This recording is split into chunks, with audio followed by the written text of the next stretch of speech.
MP আনার হত্যায় জড়িত ঝিনাইদহ জেলা আওয়ামী লীগের ত্রাণ ও কল্যাণ বিষয়ক সম্পাদক কামাল আহমেদ বাবু ওরফে গ্যাস বাবুকে নিয়ে অভিযান চালাবে ডিবি পুলিশ। বাবুর ব্যবহৃত দুটি ফোন উদ্ধার করতে এই সিদ্ধান্ত। ঝিনাইদহের দুটি পুকুরে ফোন দুটি ফেলার কথা স্বীকার করেন বাবু। ওই ফোনে আনার হত্যার বেশ কিছু প্রমাণ আছে বলে জানান ডিবি প্রধান। মহিম মিজানের প্রতিবেদন। ঝিনাইদহ জেলা আওয়ামী লীগের ত্রাণ ও কল্যাণ বিষয়ক সম্পাদক কামাল আহমেদ বাবু ওরফে গ্যাস বাবুকে নিয়ে 10 কার্যদিবসের মধ্যে ডিবি যেন তার 3টি মোবাইল উদ্ধারের জন্য ঝিনাইদহ যায় সে বিষয়ে আদালত একটি নির্দেশনা দিয়েছে। আর তাই আদালতের নির্দেশে গ্যাসবাবুকে ঝিনাইদহ কারাগারে পাঠানো হয়।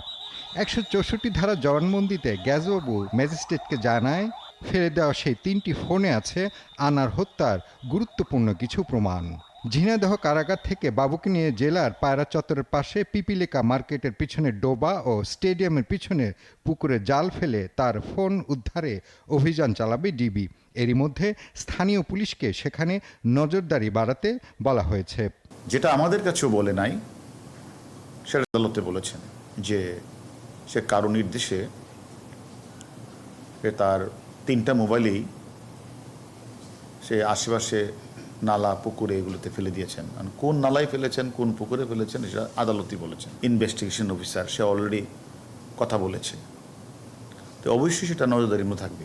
আনার হত্যার অন্যতম আসামি শিমুল ভূঁইয়া 164 ধারা জবানবন্দিতে জানান 15 মে ভারত থেকে এসে 16 মে রাতে গ্যাসবাবুর সঙ্গে যোগাযোগ করে আনার এমপিকে অপহরণ এবং হত্যা সংশ্লিষ্ট নানান বিষয়ে তারা কথা বলেন। পরে শিমুল ভূঁইয়া ও গ্যাসবাবু ফরিদপুরের ভাঙ্গা এলাকায় বৈঠক করে আনারের হত্যার আগে এবং পরের ছবি বিনিময় করে।